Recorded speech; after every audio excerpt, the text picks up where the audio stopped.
The title really stems from something that is so pervasive, whether you're in a healing profession on a physical level, whether you are in a spiritual role, whatever it is, we all so frequently hear people or hear our own selves saying things like, I would be great if only, or if I just had this, or if this problem would go away, then everything would be perfect.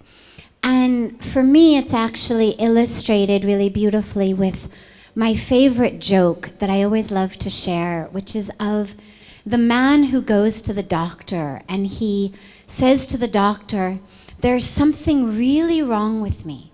My whole body hurts. When I touch my knees, they hurt. I touch my head, it hurts. I touch my back, it hurts.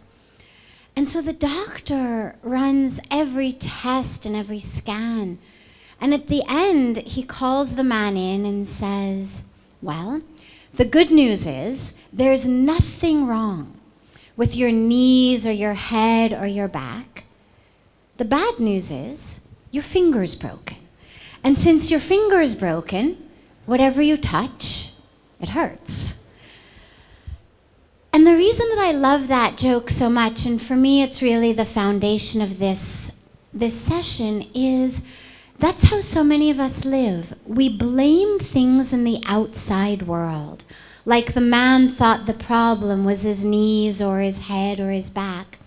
We blame whether it's our genes, my parents gave this to me, whether it's something in our physical situation that we're struggling with, a health challenge, whether it's our in-laws, whether it's our spouses or lack of spouses, or children or lack of children, or how far we live from our jobs and so how much we have to commute. Whatever it is, that always gets the blame for why we are not happy. It's always a matter of one thing between me and happiness.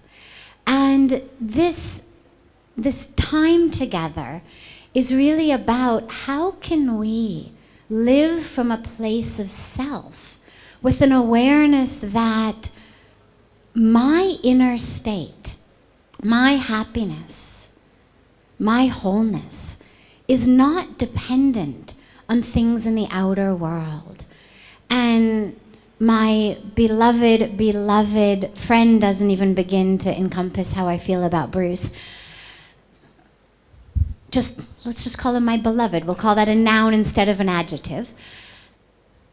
Speaks about this from a scientific perspective so beautifully in terms of the role of the environment, whether the environment is our bloodstream, whether the environment is our own thoughts, on literally our physical existence, on everything down to the cellular level of which genes are being expressed or not expressed.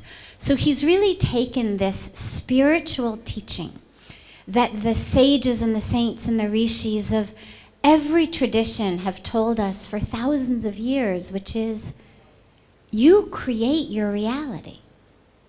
Your thoughts create your reality. And Bruce has brought that down to the scientific and cellular level for those of us in the world, of which there are so many and such a large percentage, for whom if it's scientific, it's real. And so he's brought that level of reality to the power of the self. And so we thought it would just be such a wonderful opportunity to have this conversation on it today. Thank you so much, dearest. Thank you so much. I so appreciate my dear friend, because I came from a world of science. I had no background in spirituality, no background in any of the programming and information that you all have received. So I was like completely unaware of the spiritual realm as a scientist. As a scientist, in fact, you don't even mention the word spirit in a laboratory anywhere.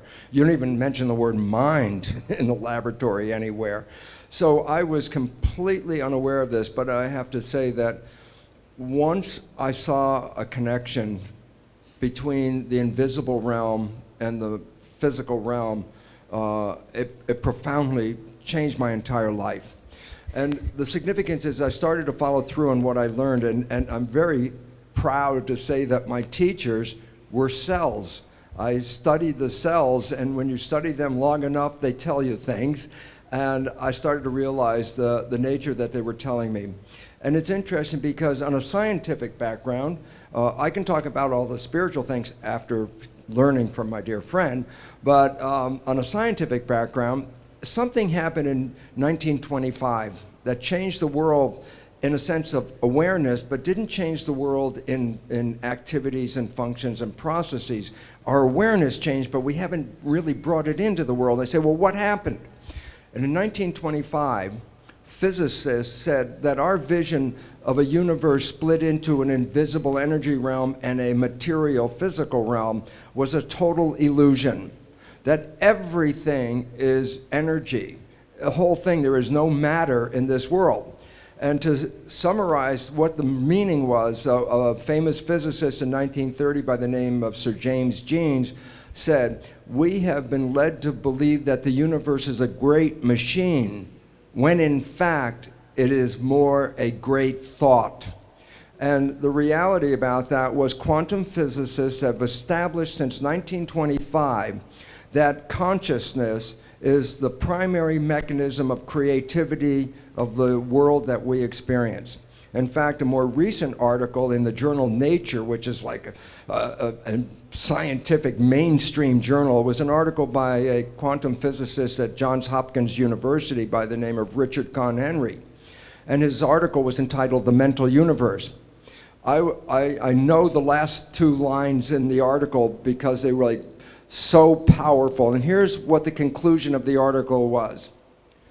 The universe is immaterial. It's mental and spiritual. Live and enjoy. And this is so exciting because science is coming out saying it mental and spiritual. It's like, oh my God. But that's the quantum physics part. And the reality about it, why is that so important, as Sadhvi had just mentioned, it's our thoughts that are manifesting this world. Now you could say that's a spiritual thing, and now I say not only is it spiritual, now it is fundamental basic science of the universe. And it says then the thoughts are creative. Well, if the thoughts are creative, then who is having the thought? And you start to realize, I'm having the thought. Well, then the truth is simple, as Richard Conn Henry said, you are creating this world with your mental activity and your spirituality combined. And then all of a sudden it says, well, then if I'm creating the world, then my original belief that when things didn't go right, I was a victim. The universe wasn't supporting me. You know, it's like, oh, I try so hard and the universe is not giving me things. It turns 180 degrees around. And it basically says this, we are creating this world. And then I say your mind is creating this world. And then I give you the science that says there are two minds that are operating at the same time. One is called the conscious mind and one is called the subconscious mind. I say, what's the difference? The conscious mind is where you are as a spirit, an entity, a unique identity. You are in that conscious mind and perceiving the world. I say, what about the subconscious mind? It's not a creative mind. The subconscious mind is habits, things that you've learned and you experienced in your life, and they become habits. So the subconscious mind is not thinking, creating. The subconscious mind, push the button, play the behavior. So here's the point. When we are in our conscious mind, we are connecting our spirituality to the biology and the physical planet that we're in. And that is the creative mind. That's the one you wake up in the morning and say, oh, I wish I had this and I desire that and these are the things I want. And then you go out and start the day, and then guess what? 95% of the day You are not operating from the conscious mind. Science has recognized 95% of the day, because we are thinking 95% of the day, our behavior is now controlled by the subconscious mind.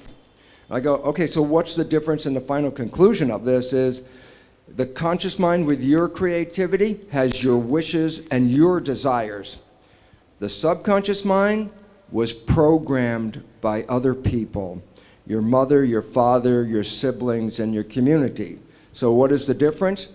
You wake up with a wish and a desire of what you want, and then the rest of the day, you play the programs that you got from other people that don't answer your wishes and don't support your desires, and all you see is the consequence of it and go, oh my God, why is it not working? And the answer is because you don't see, because remember, the name is subconscious, below conscious.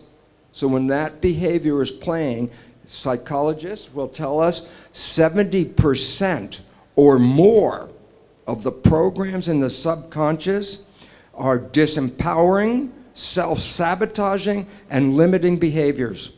So the simple reality is this: we have great wishes and desires, and yet our life is not controlled by that. Our life is controlled by the programming, and that programming is the disempowering program. So all you see is the consequence of the invisible subconscious, which will sabotage all the desires and wishes you have. And then to conclude that, what if you just didn't default to the subconscious? What if you just stayed in the conscious mind? That's called being mindful. And why is it relevant? Because when you stay conscious, keep your mind present, you are the creator of your life. And when people are in mindfulness, they manifest their wishes, their desires, and their happiness. So for all of us, it's sort of a wake-up call. You think you're running your life with your wishes and desires? It's an illusion. You're really running your life with your programs acquired from other people.